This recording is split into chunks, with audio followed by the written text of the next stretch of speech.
উচ্ছেদৰ সময়ত ক'বলৈ গ'লে অসম চৰকাৰৰ মাননীয় মুখ্যমন্ত্ৰী হিমন্ত বিশ্ব শৰ্মাই যিটো উচ্ছেদ চলাই আছে সেইটো আমি আদৰণি জনাইছোঁ। আদৰণি জনাবৰ লগতে আমি এটা কথা ক'ম, আমি যোন ঠাইত উপস্থিত আছোঁ নেঘেৰি বিল 2 নং নেঘেৰি বিল, আমি জন্মৰ পৰাই আমি দেখি আহিছোঁ যে ইয়াত 70 দশক আৰু 80 দশকৰ পাছৰ পৰাহে ইয়াত 2-1ঘৰকৈ ইয়াতে মমনচিঙীয়া যিখিনি পূববংগীয় বুলি কওঁ আমি, পূববংগীয়সকলে আহি ইয়াত বসবাস কৰিছিলে। আমাৰ ধুনীয়াকৈ স্পষ্টকৈ মনত আছে, আমি সৰুৰ পৰাই এই ঠাইলৈ আহোঁ। ইয়াত নগণ্য সংখ্যক আছিলে, কিন্তু ইয়াত গোজেই গজালি মেলি পেলাই এতিয়া যিসমূহ ইয়াত বসতি স্থান আছিলে, আমাৰ ভূমিপুত্ৰ মিচিংসকলৰ ইয়াত এখন গাঁও আছিলে, আদিবাসী কিছুমান লোক আছিলে, আমি সৰুৰ পৰা দেখিছোঁ। কিন্তু দেখা গৈছে যে 90 দশকৰ পাছৰ পৰাই ইয়াত যেনেকৈ মানে পূববংগীয় মুছলমানসকলৰ ইয়াত আগ্ৰাসন হৈছে, সেই আগ্ৰাসন এটা ভয়াৱহ ৰূপ লৈছে। 2005 বৰ্ষত ইয়াত এটা মিচিং লোকসকলৰ বিহুত লগ এই মমনচুকীয়া লোকসকলে আক্ৰমণ কৰা আমাৰ পৰিলক্ষিত হৈছিল। তাৰোপৰি দেখা যায় যে ইয়াত যিকোনো আমাৰ ভূমিপুত্ৰসকলে ইয়াত যিহেতু এটা নেঘেৰি পেলাই বনভোজস্থলী, বিভিন্ন সময়ত বনভোজ খাবলৈ আহে। বনভোজ খাবলৈ অহাৰ পিছত বিভিন্ন কাৰণত ইয়াত এই লোকসকলে মাৰপিট কৰা ঘটনা ইয়াত সংঘটিত হৈ আছে।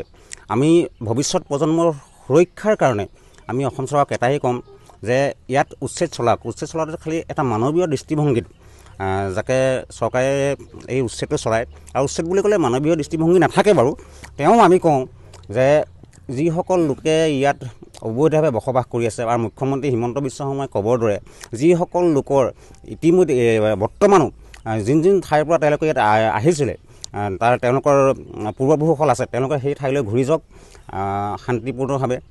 চৰকাৰলৈ আমি অনুৰোধ জনাম যে পটককৈ আহি পেলাই উচ্ছেদ নচলাই এখন নটিচ দিয়ক, যে এটা নিৰ্দিষ্ট সময়সীমা দিয়ক, সময়সীমা পাৰ হৈ যোৱাৰ প্ৰতি উচ্ছেদটো চলাওক, তাত আমাৰ একো আপত্তি নাই, দ্বিমত নাই। আৰু এটা কথাই ক'ম যে ইতিমধ্যে যিখন কালিখনি স্থান আছিলে, সেই থানখনৰ কোনো ইয়াত নাম নিচান এতিয়া নাই। তাৰ পৰিপ্ৰেক্ষিতত মছজিদ দেখিছোঁ, মছজিদ একো ডাঙৰ কথা নহয়, চবৰে এটা উপাসনা স্থলী থাকে। ইয়াত পূববংগীয় মুছলমানসকলে বাস কৰিছে, যেতিয়া ইয়াত মছজিদ থকাটো কোনো আপত্তিকৰ বিষয় হ'ব নোৱাৰে। তথাপিও আমি অসম চৰকাৰলৈ এটাই কথাই আমি অনুৰোধ জনাম, যাতে উচ্ছেদ চলাওঁতে আমাৰ ভূমিপুত্ৰসকলক এটা মানৱীয় দৃষ্টিকোণে তেওঁলোকে চায়। কিমান সংখ্যক আছে ভূমিপুত্ৰ আপোনালোকে জনা? আমি এতিয়া যি পৰিদৰ্শন কৰি গম পালোঁ, ইয়াত 10-15 ঘৰৰ ভিতৰত ভূমিপুত্ৰসকল আছে, যিসকল ইয়াতো মিচিং গাঁৱেই আছিলে, কিন্তু এই যিসকলৰ আগ্ৰাসন হ'ল, সেই আগ্ৰাসন লোকসকলৰ অত্যাচাৰৰ ফলত ইয়াৰ পৰা মানে কালক্ৰমত তেওঁলোকে ইয়াৰ পৰা আঁতৰি যাবলৈ বাধ্য হ'ল। বিভিন্ন ক্ষেত্ৰত অত্যাচাৰটো হওক, মানসিক শাৰীৰিক বিভিন্ন অত্যাচাৰৰ কাৰণে তেওঁলোক আঁতৰি যাবলৈ ইয়াৰ বাধ্য হ'ল। এতিয়া ইয়াৰ গাঁৱৰ ৰাইজৰ পৰাতো আমি গম পাইছোঁ, গাঁৱৰ ৰাইজ বুলি ক'বলৈ গ'লেতো ইয়াত আমি দেখা পালোঁ যে আমাৰ মিচিং জনগোষ্ঠীৰ যিসকল ভাই আছে, তেখেতসকলৰ একেবাৰে কম পৰিমাণৰ খুব 10 ঘৰমান মানুহে আমি দেখা পালোঁ। বাকী একেবাৰে নদীৰ পাৰলৈকে নাগালেণ্ডৰ সীমান্তলৈকে আমি দেখা পালোঁ যে সন্দেহযুক্ত নাগৰিক, যিসকলক আমি কওঁ সন্দেহযুক্ত নাগৰিকসকলৰ ঘৰ বুলি আমি ইতিমধ্যে ৰাইজৰ মুখৰ পৰা আমি জানিব পাৰিছোঁ। গোৱালপাৰাৰ পাছতেই গোলাঘাট জিলাৰ উৰিয়ামঘাট নেঘেৰি বিলত যি ধৰণে বৰ্তমান চৰকাৰখনে উচ্ছেদ কৰাৰ কথা কৈছে, আমি সেই বিষয়ে আদৰণি জনাইছোঁ যদিও তাত কিন্তু যথেষ্টখিনি আমাৰ ক'বলগীয়া আছে। ক'বলগীয়া হৈ গ'ল যে আমি ইয়াত আহি পেলাই দেখা পালোঁ যে নেঘেৰি বিল অঞ্চলত 2টাকৈ অংগনবাদী কেন্দ্ৰ। আজি এই বিগত বছৰত, যোৱা বছৰতে তেখেতসকলে এলটমেণ্ট পাইছে 27টাকৈ চৰকাৰী ঘৰ। আৰু অজন্তা বাইদেউৰ নেতৃত্বত চলি থকা যিখন আমাৰ এইটো সমষ্টিত এতিয়া নেতৃত্বত চলি আছে অজন্তা বাইদেৱে কি হিচাপত, যদি তেখেতসকল সন্দেহযুক্ত নাগৰিকেই হয়, নাগৰিক যদি হয়, তেখেতসকলক ঘৰৰ আৱৰ্তন দিয়াৰ কি প্ৰয়োজন বোধ কৰিলে? ইয়াত যিটো ৰাস্তা দেখিছোঁ, এইটো এটা PWD ৰাস্তা।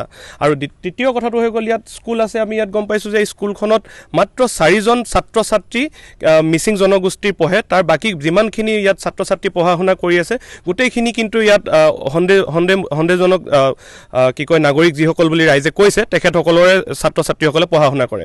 তৃতীয় কথা, ইয়াত এখন থান আছিলে, যিখন আমাৰ মিচিংসকলৰ বলি দিয়া এখন থান আছিলে। সেই থানখন বৰ্তমান সময়ত নাই, কিন্তু আমি এটা ইয়াত মছজিদ দেখা পাইছোঁ। আমাৰ কোনো ধৰ্মক লৈ কথা নাই, কিন্তু কথা হৈ গ'ল যে এই থানখন ক'ত হেৰাল। ইয়াত এটা CRPF কেম্প আছিলে, সেই কেম্পটো ক'লৈ গ'ল?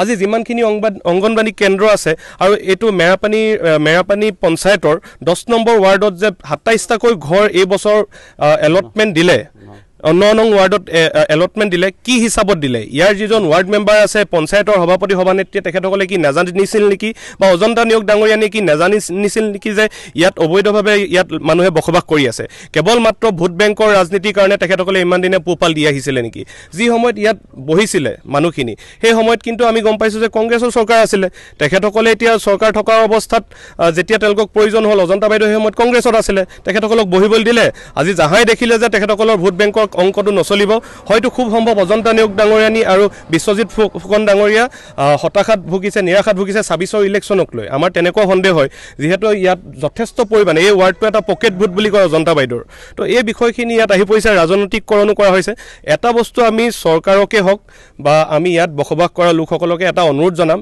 ইয়াত গোৱালপাৰাৰ দৰে যাতে তেজ বব লগা নহয় শান্তিপ্ৰিয় গোলাঘাট এখন শান্তিপ্ৰিয় ঠাই শান্তিপ্ৰিয়ভাৱে হ'ব লাগে যিসকলক উচ্ছেদ কৰিছে ইয়াত যদি আমাৰ কোনোবা থলগিৰি খিলঞ্জীয়া ৰাইজক যদি কেনেবাকৈ উচ্ছেদ কৰিব লগা হয় তেখেতসকলৰ কিন্তু চোৱাৰ দৃষ্টিভংগী কিন্তু চৰকাৰৰ বেলেগ হ'ব লাগিব কোনো ধৰণৰ হিংসাত্মক ঘটনা আমি ৰাইজকো আহ্বান জনাম যাতে তেনেকুৱা কোনো ধৰণৰ হিংসাত্মক ঘটনা ইয়াত পৰিস্থিতি অপ্ৰীতিকৰ পৰিস্থিতি যাতে হ'বলৈ নাপায়